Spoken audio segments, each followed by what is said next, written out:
जो खातून इज्जत वाली मिलती, जिसका जो दिल करता वो होता रहा।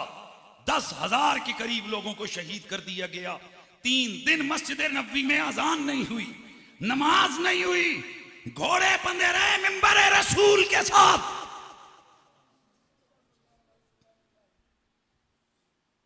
दो साल हो गए, तीसरे साल में इसने काबतुल्लाह पे हमला करवाया।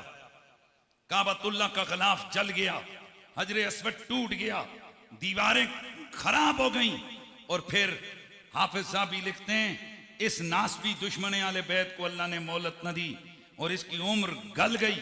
हुजूर ने फरमाया था, जो अहले मदीना को सताएगा अल्लाह उसकी उम्र को इस तरह गला देगा जैसे नमक पानी में गल जाता है।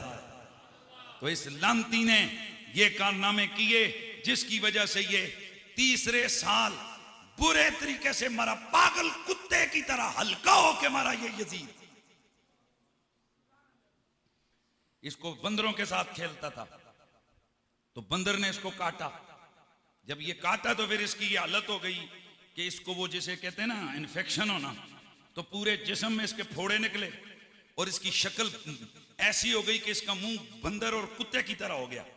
और ये खबीस इसी हालत में एड़ियां रगड़ते रगड़ते मरा, न नमाज जनाजा न कुछ और, बल्कि इसको जनाब वो डंडों शंडों के साथ बांध बूंद कर इसको खड्डे में इसको डाला।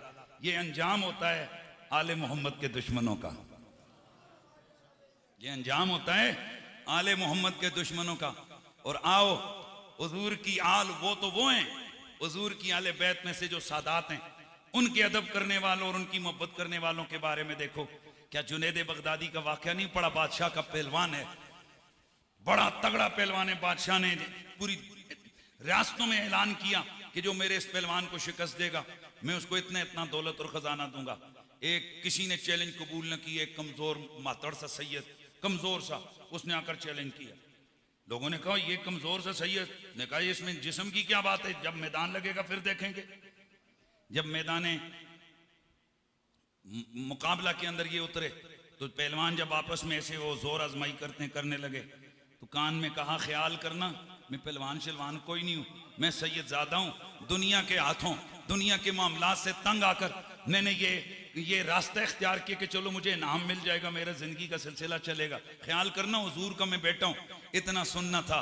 तो चूंकि इसकी माँ बड़ी नेक थी ना ये जुनैद की, उसने बताया हुआ था कि पुत्र सईदा नाल कदे मुकाबला नहीं करना, सईदा नू कदे कंड तले नहीं लानी, सईदा नू हराने दे चक्कर च नहीं पैना।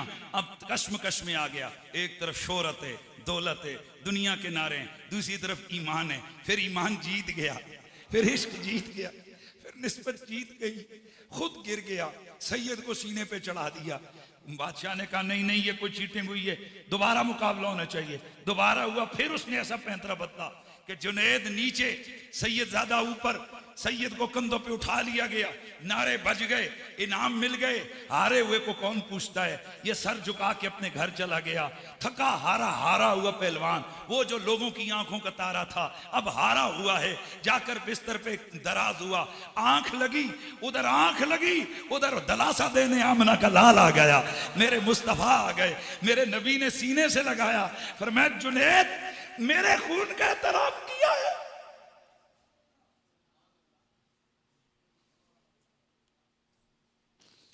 अगर यहां जीत जाता तो ये दुनिया की दौलत मिलती, जहां हमने तुझे विलायत का नूर अता कर दिया है। आज सिलसिले कादरिया हो, चिश्तिया हो, सहरवर्दिया हो, नक्शबंदिया हो, सबके शजरे चेक करो, ऊपर पे आता है जुनैद बगदादी। सुभान अल्लाह की आवाज आई, ऊपर पे आता है जुनैद बगदादी।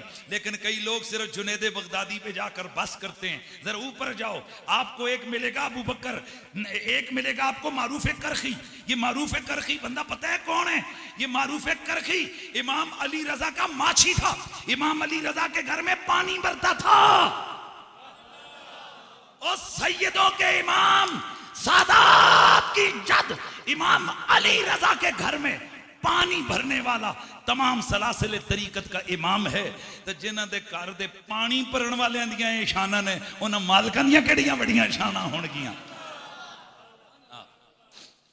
हज़रात गिरामी, ये बातें बड़ी समझने की हैं।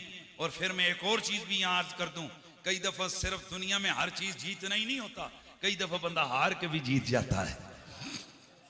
हाँ, तो मैं एक और वाकया बयान करता हूँ। मेरी तकरीर आज बेटंगी सी है, बस यूं ही समझे यही तकरीर के जुमले हैं, शायद कि उतर जाए तेरे दिल में मेरी बात। अगर मेरे दिल की गहराई से ये जुमले निकलें, उम्मीद है कि आपके दिलों के दरवाजे पर जरूर दस्तक देंगे, और अगर दस्तक आ जाए तो आगे से कुंडी नहीं लगा देनी, खोल देना। उम्मीद है कि नवीदे जहां फिजा का झोंका ही साबित होंगे ये जुमले। आइए एक और वाकया सुनिए। तैमूर लंग है साहब, तैमूर लंग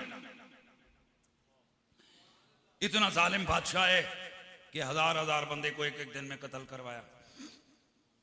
मर गया तैमूर बादशाह यार, लंगड़ा तैमूर, तैमोजिन जिसकी पूरी सीरियत आई है, बादशाह है तातारियों का, बड़ा जालिम था, मर गया। मरने के बाद इमाम इब्ने हजर लिखते हैं कि एक मुहद्दिस साहब थे, रोज इसकी कब्र पे जाते, इधर तको अल्लाह तुम्हारी और राम ही रोज ताने देते, अब तू जहन्नुम में जल रहा होगा वगैरह वगैरह।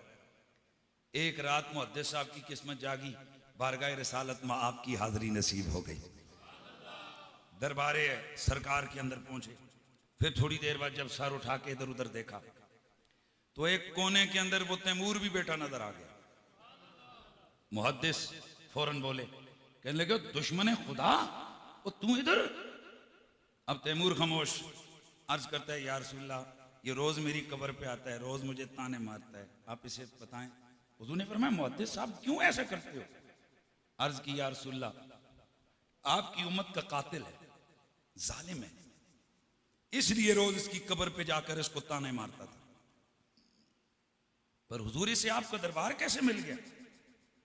मेरे नबी ने फरमाया जो तुम कहते हो वो ठीक है, लेकिन इसका एक काम अल्लाह के दरबार में इतना पसंद आ गया, कबूल हो गया कि इसकी सारी जिंदगी की खताएं माफ हो गई। हुजूर वो क्या? फरमाया जब भी ये बादशाह था, इसके दरबार में कोई मेरी आल का फर्द, कोई सैयद ज्यादा जाता, ये उसके आगे खड़ा हो जाता, उसे इज्जत से दरबार में बिठाता। जब वो रुखसत होता, कभी खाली नहीं भेजा किसी सैयद को, उसे जाते हुए उसे इज्जत से रवाना करता। और इसने हुक्म दे रखा था कि किसी भी मेरी सल्तनत में सैयदजादे की हक तलफी ना हो। फरमाया इसके गुनाहों की वजह से करीब था कि ये जहन्नुम में डाला जाता, मेरी अहले बैत के साथ की गई नेकी इसके काम आई, अल्लाह ने इसे मेरा दरबार अता फरमा दिया।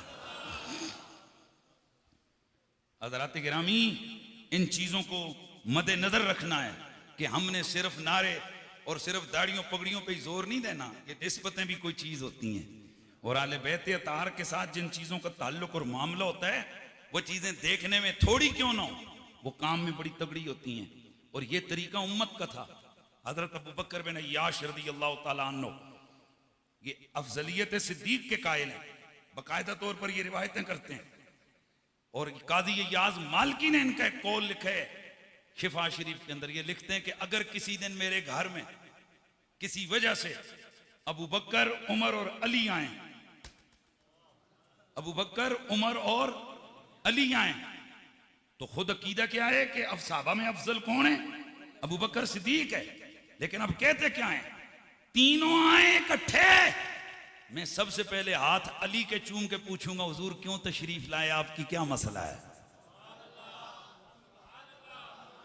मैं सबसे पहले वेलकम किसको करूंगा? मौला अली को करूंगा। शागिर्द हैरान हुए, कहने लगे हजरत साहब जब अफजल अबू बकर सिद्दीक हैं साहबा में, तो फिर अली से पहले क्यों पूछेंगे, फिर अबू बकर से पूछें? फरमाया लिक़राबतिही बिरसूलिल्लाह, क्योंकि अबू बकर बेशक बड़े साहबी हैं, पर हुजूर का ज्यादा करीबी अली बिन अबी तालिब है, हुजूर का वीर है अली, अहले बैत में से है अली। इसलिए हमें ये नसीहत मिली है। मैं अर्ज कर रहा था करबला के हवाले से कि हुसैन इब्ने अली ने करबला में सब कुछ लुटा दिया। मेरे ख्याल में वक्त बहुत हो गया।